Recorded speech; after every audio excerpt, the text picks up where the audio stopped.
இயேசுவில் எனது அன்பிற்குரியவர்களே, உங்களுக்கு என்னுடைய இதயம் கனிந்த வாழ்த்துக்கள். வணக்கம். அன்பானவர்களே, யோவான் நற்செய்தி 16வது அதிகாரம் 5லிருந்து 11வது வசனம் வரை உள்ள பகுதிகள் நமக்கு சிந்தனைக்கு இன்றைக்கு கொடுக்கப்பட்டுள்ளது. ஆண்டவர் இயேசு விண்ணேற்பு அடையப் போகிறார்.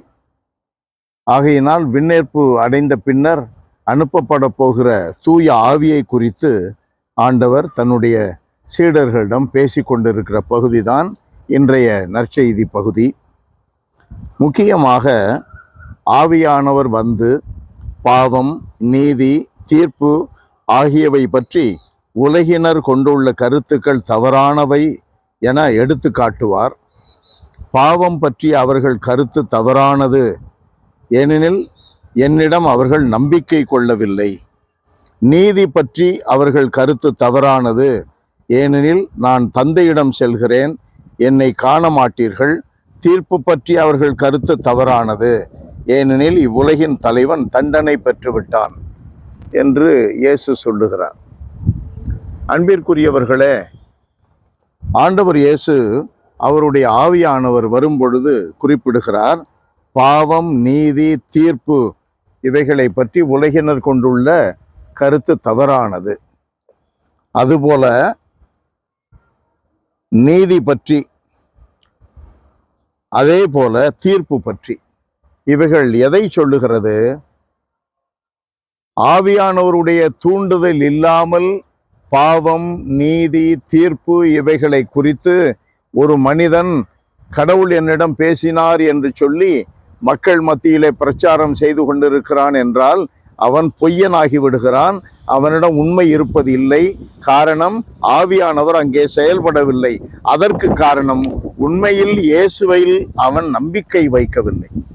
இயேசுவின் பெயரை வைத்து கொண்டு தன்மேல் நம்பிக்கை வைக்க மக்களை தேடுகிறான், மக்களை அவன் அழைக்கிறான்.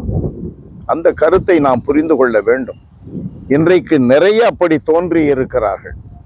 இயேசு என்னிடம் சொன்னார், ஆவியானவர் என்னிடம் பேசினார் என்று சொல்லி அப்படியே அவுத்து விடுறாங்க. இன்ன காரியங்களை எல்லாம் கடவுள் சொல்ல சொன்னார் என்று. அவர்கள் உண்மையில் இயேசுவின் மீது நம்பிக்கை கொண்டவர்களாக இருந்தால் அவர்கள் சொல்வது அப்படியே நடக்கும். அவனோட அந்த மனிதனுடைய வாழ்க்கை அதற்கு ஏற்ப அமையும். அவனுடைய வார்த்தையை கேட்டு மக்கள் இயேசுவிடம் வந்து சேர்வார்கள். அடையாளத்தை கண்டுகொள்ளுங்கள், அப்படியே நடக்கும். அவனுடைய வார்த்தையினால் மக்கள் இயேசுவிடம் வந்து சேருவார்கள். அதையெல்லாம் நாம் மனதில் வைக்க வேண்டும். ஆவியானவர் இல்லாமல் தீய ஆவி ஒரு வானக தூதனை போல நடிப்பான் என்று எழுதப்பட்டுள்ளது இல்லையா? தீய ஆவியினால் தூண்டப்படுகிற மனிதன் கூட சில உண்மைகளை சொல்லுவதை போல மக்களிடம் சொல்லி பிரச்சாரம் செய்து மக்களை தன் வயப்படுத்துவான். இயேசுவின் வயப்படுத்துவதில்லை. அன்பு நிறைந்த எங்கள் இறைவா, இப்படிப்பட்ட அவமானத்திற்குரிய, இப்படிப்பட்ட போலித்தனமான வாழ்க்கையிலிருந்து எங்கள் ஒவ்வொருவரையும் நீர் காத்தருளும்.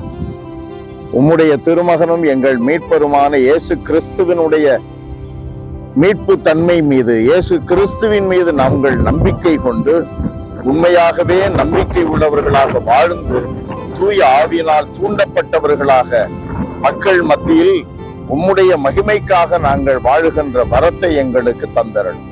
இயேசுவின் நாமத்தில் ஜெபிக்கிறோம் பிதாவே. ஆமென், ஆமென்.